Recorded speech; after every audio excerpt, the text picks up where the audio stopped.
Good morning, welcome back on this channel. आप लोगों को इसके पहले एमसीक्यू का एक सीरीज देखने को मिला है।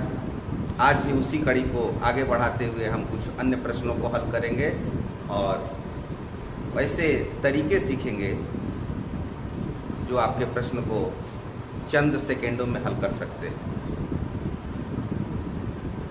इसके पहले वाले क्लास को आप अवश्य देख लें, क्योंकि उसमें कुछ कंसेप्ट आपको दिए गए हैं, कुछ तरीके बताए गए हैं, उनका एप्लीकेशन आप आने वाले प्रश्नों में करेंगे और उसका लाभ उठाएंगे।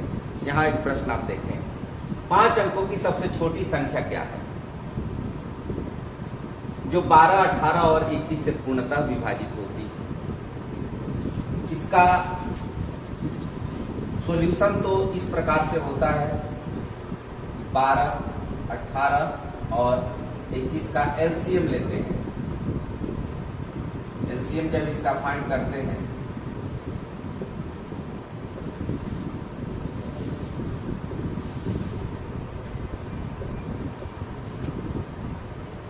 दो गुणा 3 गुणा 2 गुणा 3 गुणा 7 और एलसीएम इस प्रकार। अब 252 से 252 से 5 अंकों की सबसे छोटी संख्या क्या होती है? 1 पर 4 शून्य, ये 5 अंकों की छोटी संख्या, इसमें भाग देते हैं।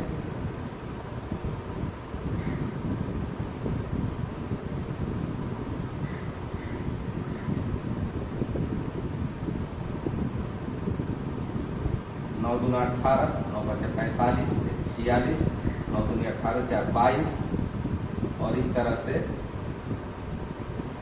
ये रिमाइंडर बचा, ये शेष बच गया। अब क्या करते हैं कि 5 अंकों की सबसे छोटी संख्या, उसमें इसको जोड़ करके इसको घटा देते हैं।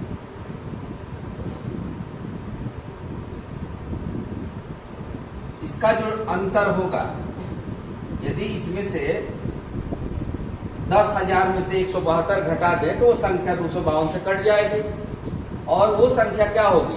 वो 4 अंकों की सबसे बड़ी संख्या हो जाएगी। तो उसमें यदि हम 252 ऐड कर दें तो 5 अंकों की सबसे छोटी संख्या मिलेगी। इसका डिफरेंस 80 है और इसमें जब जोड़ेंगे तो ये होगा 10,080। तो हमारा उत्तर तो ये होगा। सही है, बिल्कुल सही है और ये हल भी सही है। लेकिन 1 नंबर के प्रश्न के लिए ऐसा जो तरीका हम अपनाएंगे तो समय व्यर्थ जाएगा। प्रश्न को देखें और विकल्पों को देखें। 2-3 बातें आपको कंसेप्ट दिमाग में रखना है। एक तो अंकों का योग, अंकों का योग जिसको अंग्रेजी में डिजिट सम कहते हैं या संस्कृत में समुच्चय गुणिता गुणक समुच्चय। तो यहां पर ध्यान से देखें, ये 18 है। कोई संख्या 18 से कटेगी तो निश्चित है कि 9 से कटेगी। तो अंकों का योग कहां पर 9 आता है, इसको देख लें। तो यहाँ पर जब डिजिट सम निकालते हैं तो 1 और 8 9 होता है। यहाँ पर 3 2 5 5 10 16 7 होता है। ये संख्या तो हो नहीं सकती। 5 3 8 2 10 1 11 2 आता है। ये संख्या हो ही नहीं सकती जो कि 9 से कटे। 1 2 3 2 5 4 9, ये संख्या हो सकती है। अब ये यहाँ पर दो विकल्प मौजूद हुए। तो अब आप ये सोच रहे होंगे कि हमारा जो डिजिट सम है, अंकों का योग है, वो क्या काम नहीं करेगा? काम करेगा, ठीक है। एक विकल्प हमारे लिए बंद हुआ। यहाँ डिजिट सम की सहायता से हमने 2 विकल्पों को तो हटा दिया। अब तो हमारे पास 2 ही बच गए। 2 ही के बारे में विचार करना है। यहाँ पर आ जाइए, इसका फैक्टराइजेशन करें तो क्या होगा? जो संख्या 9 से कट रही है वो तो 3 से कटेगी, तो इसके बारे में तो सोचना ही नहीं है। अब 7 से देखना है, 7 से भाग देना है। और 7 का विभाज्यता का सिद्धांत क्या कहता है? 7 का विभाज्यता का सिद्धांत, आप अंकों के 3-3 जोड़े बनाइए। यहां पर 2 ही अंक है, 1 शून्य मान लें।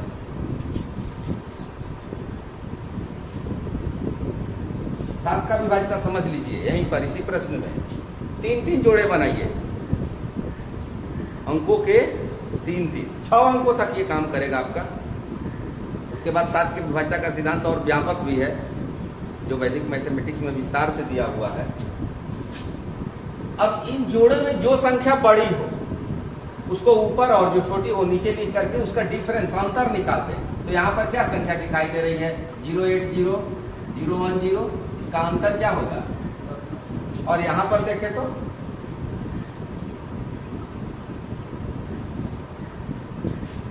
अब इसमें जो संख्या, जो डिफरेंस, जो हमने डिफरेंस फाइंड किया, ये डिफरेंस यदि 7 से विभाजित है तो संख्या 7 से कटेगी। तो ये डिफरेंस 7 से कटता है, अर्थात हमारा उत्तर ये होगा। और ये 7 से तो नहीं कटता है, 7 से नहीं कटता है क्योंकि इसको हम इस तरह से लिख सकते हैं, ये 7 से कटेगा, ये 7 से नहीं कटेगा, इसलिए पूरी संख्या 7 से नहीं कटेगी, अर्थात हमारा उत्तर ये होगा। अब जरा इसको जरा फास्ट करके देखें, इसको जरा तेज करें। अगर हम केवल 7 से ही शुरू कर दें तो भी जांच कर सकते हैं। यहां पर भी जोड़े लगा लें, 256 30 घटा दें, 226 हुआ। यहां पर 321 50,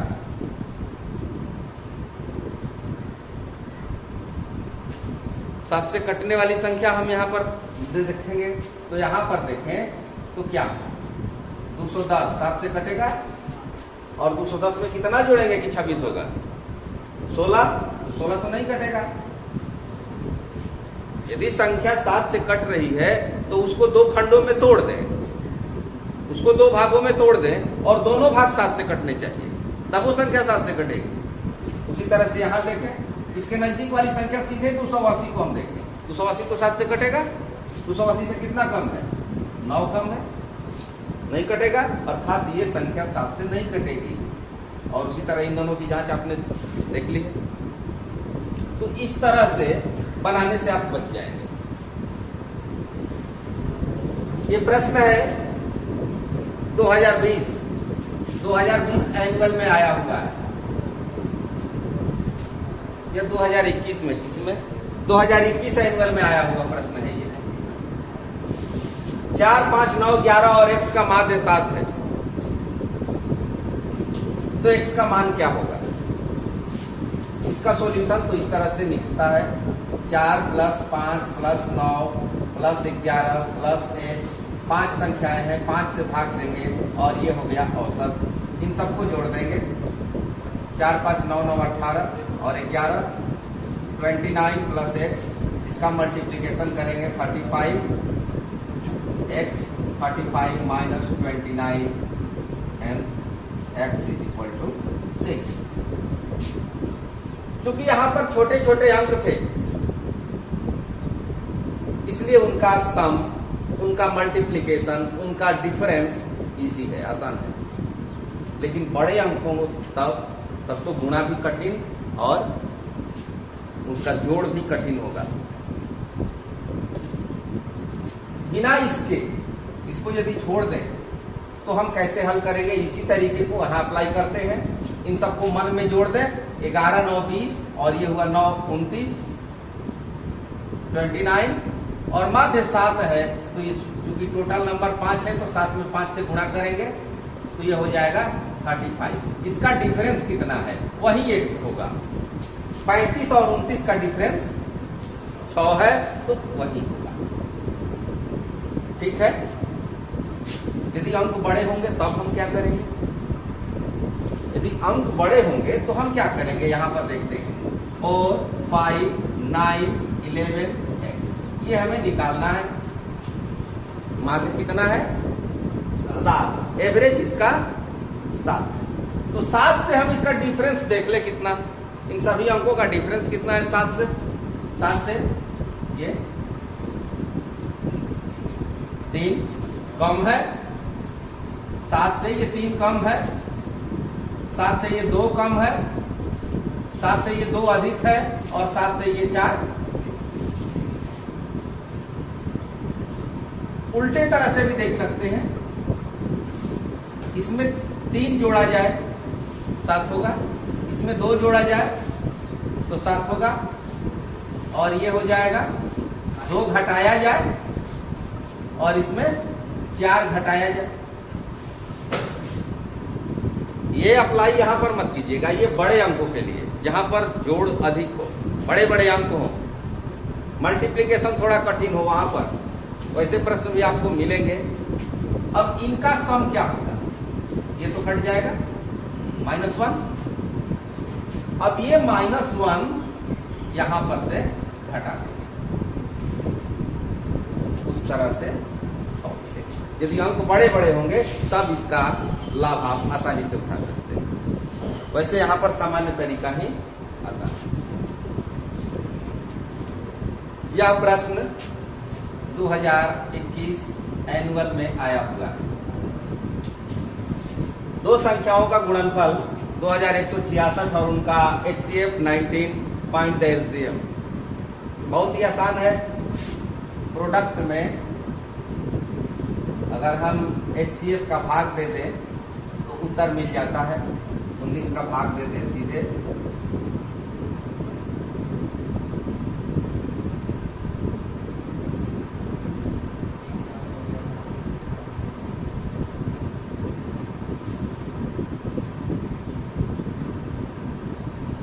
और इस तरह से ये आंसर हुआ।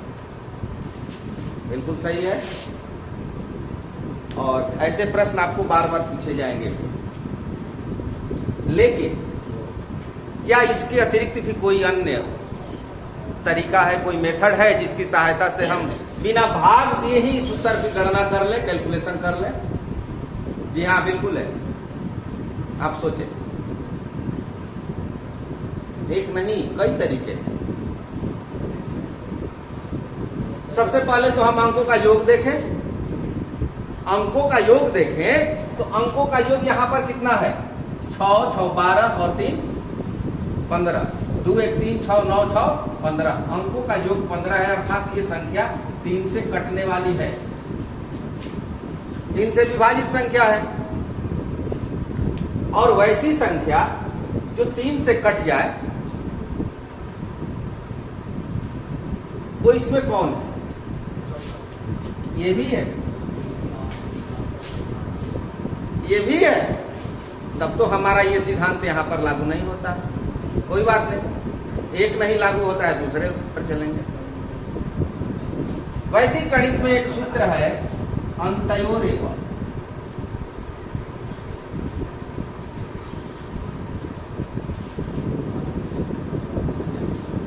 Only by last digit.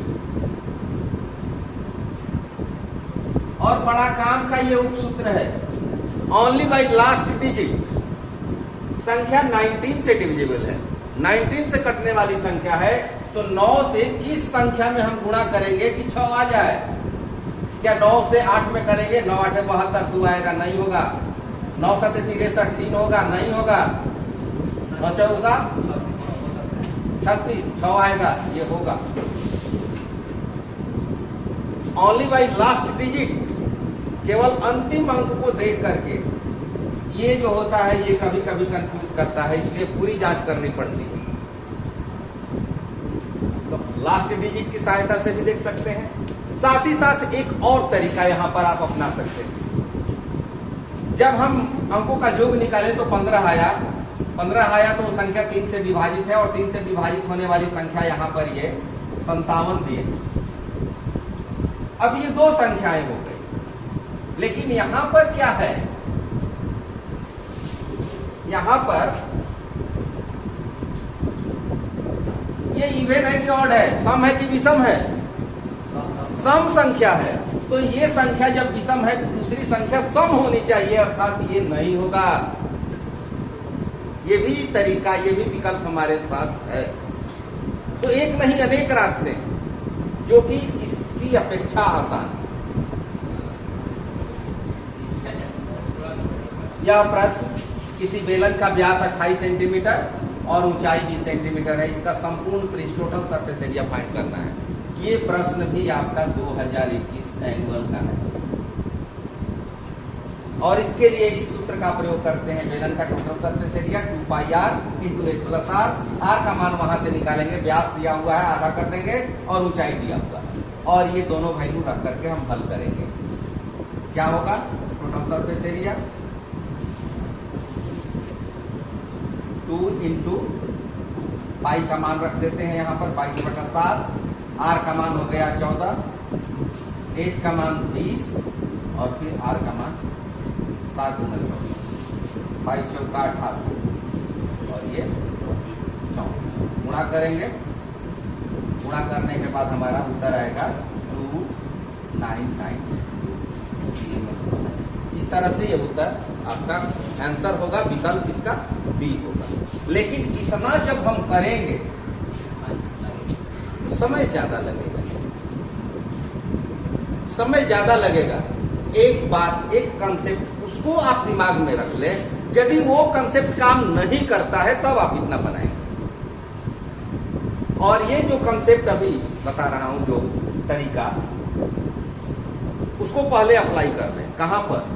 Mensuration में, क्षेत्रमिति में, जहां पर हमें पाई की वैल्यू रखनी होती है, जहां पर पाई की वैल्यू रखनी होती है उसको पहले इसमें चेक कर ले, जांच कर ले, और यदि वो काम नहीं करता है तब अपने पुराने तरीके पर जाए। यदि काम कर गया तो आपका काम बिल्कुल आसान हो जाएगा। और ये कंसेप्ट होता है, जो संख्या में पाई से मल्टीप्लीकेशन होता है, इट मीन्स कि उस संख्या में 11 से गुणा होता है, क्योंकि पाई का मान 22/7 और 22 क्या है 2 × 11, 11 का मल्टीपल है, तो संख्या 11 से जो विभाजित होगी इसमें, उसको हम चेक कर लेते हैं।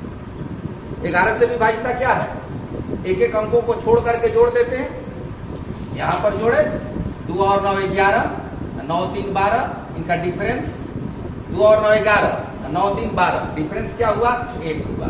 अगर डिफरेंस 0 हो जाए तो संख्या 11 से कटेगी, डिफरेंस 11 का मल्टीपल हो जाए तो संख्या 11 से कटेगी। यहाँ पर देखें 2 9 11 और 9 2 11, डिफरेंस 0।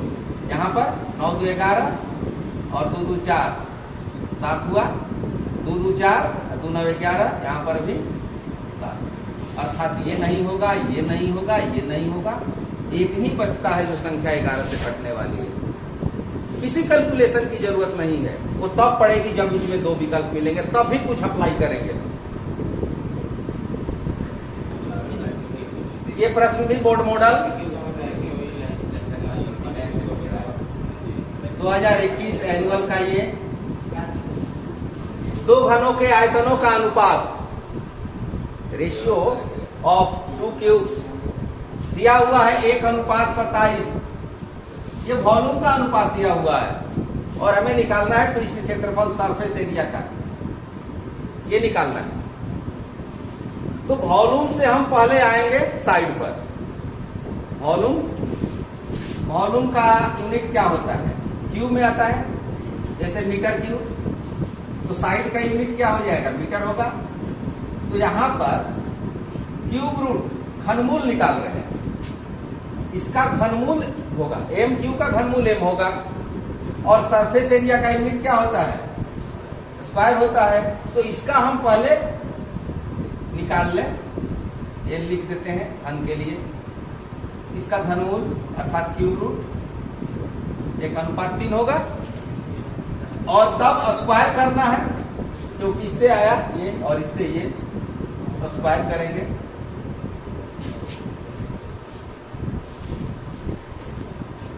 यदि हम इस प्रश्न का लिखित सॉल्यूशन करें, लिख करके हल करें, तो इस तरह से हल होगा। यदि 2 नंबर का प्रश्न है तो आपको इस तरह से बनाना पड़ेगा, लेकिन 1 नंबर के प्रश्न के लिए इतना लंबा चौड़ा हल करके अपना समय व्यर्थ न गंवाएं। एक ये प्रश्न 2020 एनुअल में 2 संख्याओं का गुणनफल दिया हुआ है 8670, इनका HCF दिया हुआ है 17, LCM निकालना है। ऐसे प्रश्न आप अभी पहले देखिए, उम्मीद करता हूं आप बना चुके होंगे। क्या होगा? डी, बिल्कुल सही है डी।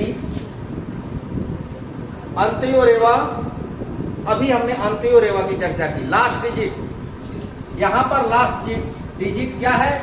0 है।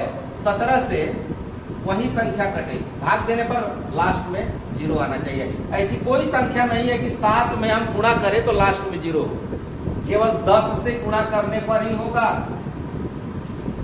अर्थात 17 से इसमें किसमें गुणा करेंगे कि लास्ट में 0 आ जाए, तो एक ही विकल्प है यहाँ पर 510, इसलिए ज्यादा सोचने की जरूरत ही नहीं है।